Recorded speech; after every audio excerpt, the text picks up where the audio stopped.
Bueno, antes de ir directamente a la función paterna, quiero detenerme un poco en la cuestión de la falta, la madre faltosa.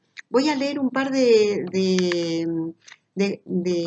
tramos del texto que ustedes tenían, lo tengo aquí em, en una computadorita auxiliar. Dice así, que me interesó leérselos directamente. Dice, ese interés particularizado, porque yo no hice la conexión entre las dos operaciones y acá lo liga y me pareció interesante poder retomarlo. Ese interés particularizado, ¿sí? Lo vehiculiza por la vía de sus propias faltas. Es una formulación bien interesante para relacionar las dos cuestiones.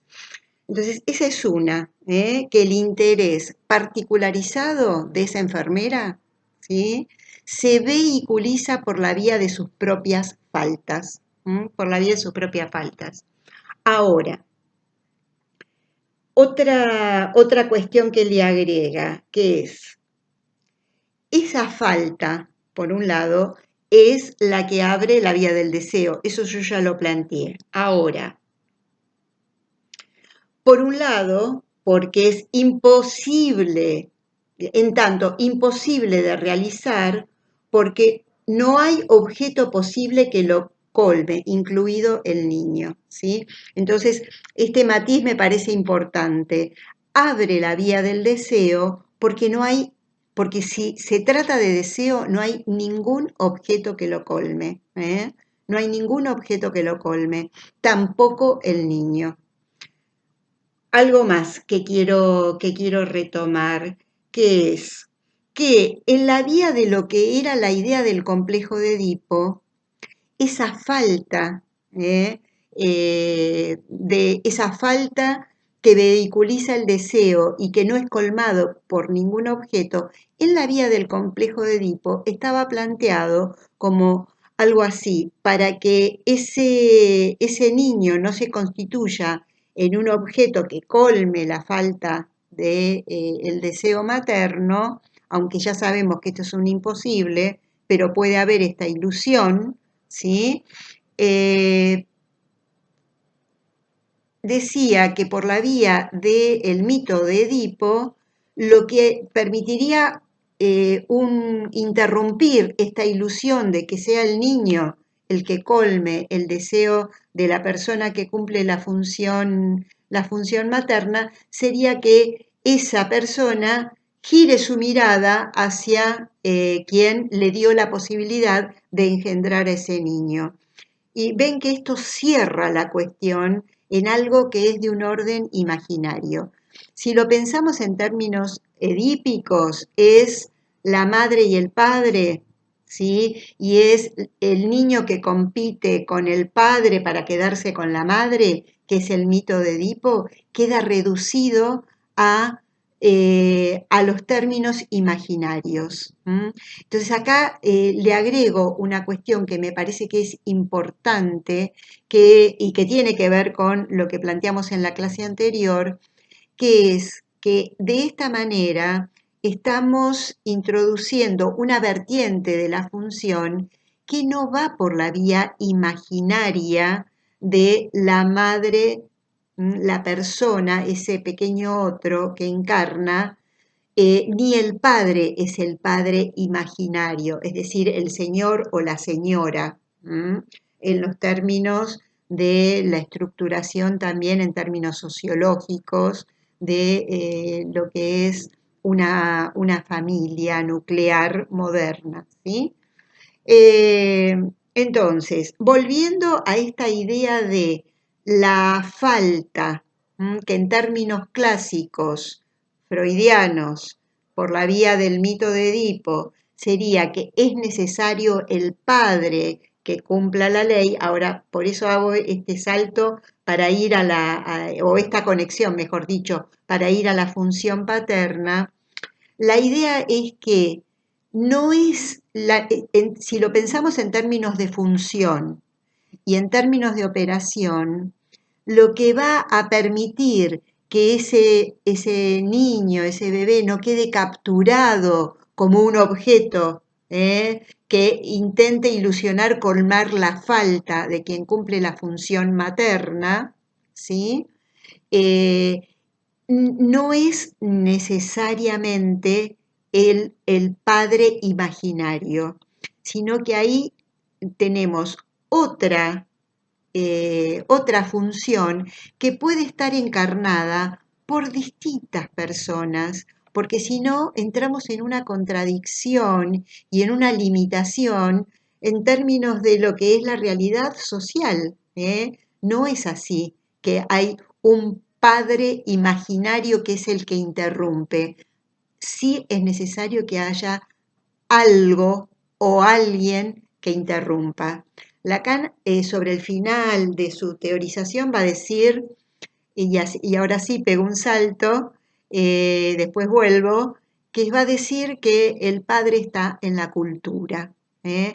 Entonces, vuelvo a la idea de esta función materna que vehiculiza ese interés particularizado por esos cuidados particularizados, un interés particularizado por un determinado sujeto, que es una condición necesaria para que un humano sobreviva, también para que ese humano sobreviva y se constituya como sujeto, necesita que esté esta otra operación de la vehiculización del deseo por la vía de una falta. Y para que esa falta se constituya del lado de la persona que encarna esa función materna, hace falta que haya algo por fuera de ese bebé que en términos clásicos psicoanalíticos era el padre.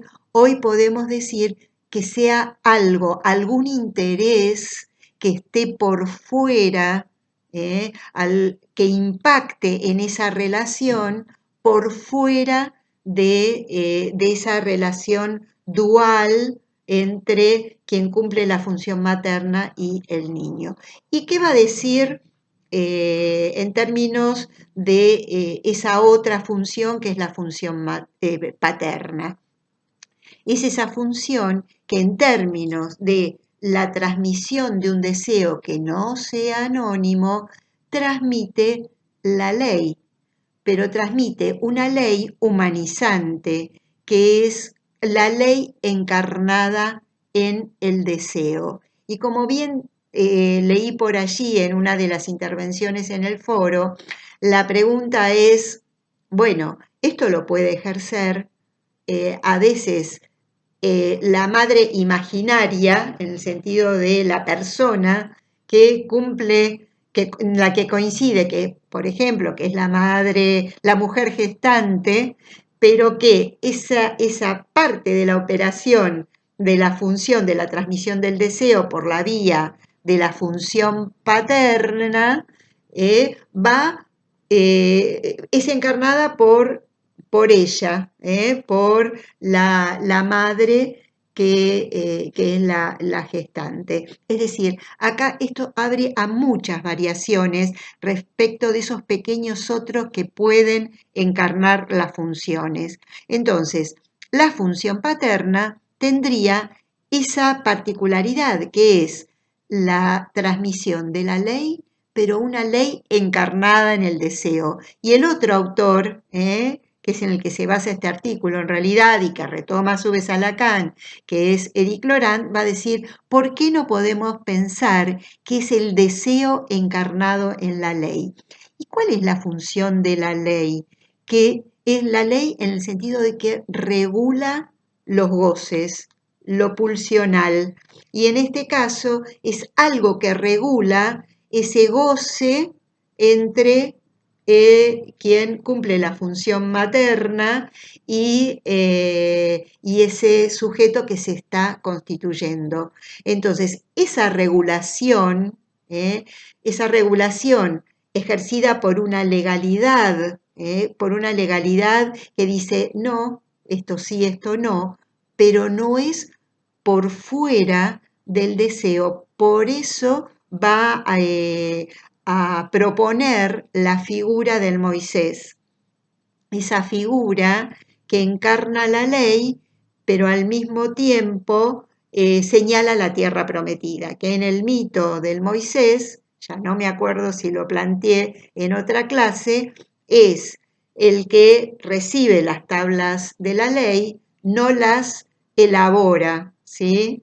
Sino que hay una exterioridad, que es la legalidad de la cultura, podríamos decir, que la retoma alguna gente que en el mito es Moisés, la ley cultural está representada por Dios, ¿sí? Transmite los no, sí, ya me acuerdo que lo vimos cuando trabajamos de sin límites a limitados, porque esto está en los fundamentos de el sin límites a limitados, es lo que prohíbe y lo que habilita. El Moisés como figura sería, yo entrego las tablas de la ley, los no, si ustedes respetan todos estos noes, yo los voy a conducir a la tierra prometida, muestra la tierra prometida. Entonces, acá tenemos estas dos operaciones, que es transmitir una ley, pero una ley encarnada en el deseo, o como dice Eric Laurent, un deseo encarnado en una ley, que lo que permite es que se regulen esos goces, y que muy bien una compañera lo relacionó con el texto de el final de la adolescencia, en la cual se ven dos cuestiones muy interesantes. Una de ellas es que la función paterna puede estar pluralizada e encarnada en distintas personas.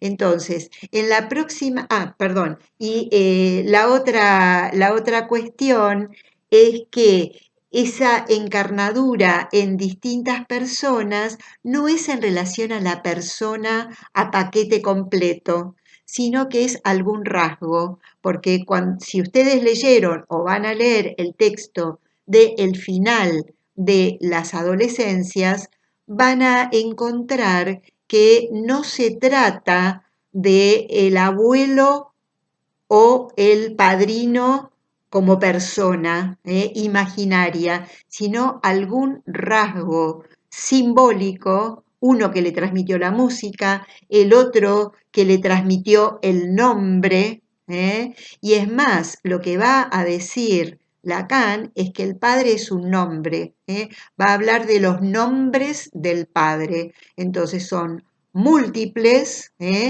y además son significantes. Por eso va a decir que la función paterna es tiene un aspecto simbólico, pero que está hecho de distintos significantes de los cuales se va proveyendo un sujeto. Bueno, en la próxima entrada voy a hacer una introducción que nos va a llevar a ubicar cómo esto se empieza a jugar en la pubertad, a partir de pensar la cuestión de la función paterna.